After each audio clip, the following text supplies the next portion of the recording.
ছবিগৃহলৈ আহিল ঢৌ ৰাজ্যৰ 40টা চিত্ৰগৃহত মুক্তি লাভ নতুন অসমীয়া ছবিখনৰ দৰ্শকৰ সঁহাৰি নতুন ছবিখনলৈ শুকুৰবাৰে ছবিগৃহলৈ আহিল বহু প্ৰতীক্ষিত ছবি ঢৌ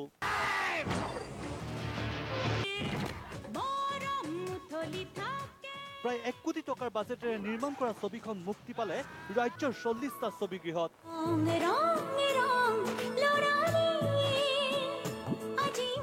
আৰু মুক্তিৰ দিনাই দৰ্শকৰ সমাদৰ লাভ কৰিবলৈ সক্ষম হ'ল নতুন অসমীয়া ছবিখনে একচুৱেলি যিবিলাক ধুনীয়া হৈছে এনেই আমি যিবিলাক অসমীয়া চিনেমা চাওঁ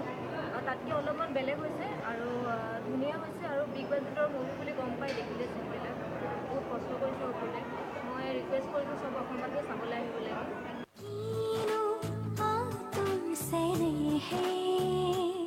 মুনীন বৰুৱাৰ চিত্ৰনাট্য সম্পাদনাৰে লক্ষীনন্দন পেগুৰ পৰিচালনাৰে নিৰ্মিত ছবিখনত দেখিবলৈ পোৱা গৈছে প্ৰেম ৰোমাঞ্চ একশ্যনৰ সমাহাৰ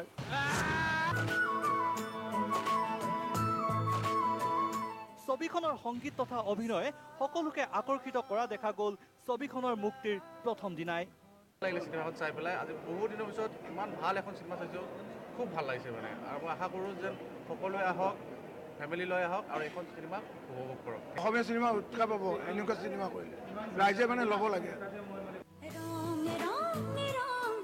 উল্লেখ্য যে ছবিখনত অভিনয় কৰিছে হিৰণ্য দাস বিকি তীখা শইকীয়া লক্ষীনন্দন পেগু নিবেদিতা ইয়েনকে ধৰি বহু নপুৰণি শিল্পীয়ে এতিয়া নতুন অসমীয়া ছবি ঢৌৱে কেনেকৈ ঢৌ তুলিব পাৰে সেয়াহে লক্ষণীয় হ'ব ভিডিঅ' জাৰ্নেলিষ্ট ৰাতুলিয়ানৰ সৈতে গুৱাহাটীৰ পৰা নয়নমণি হাজৰিকা আছাম টক্স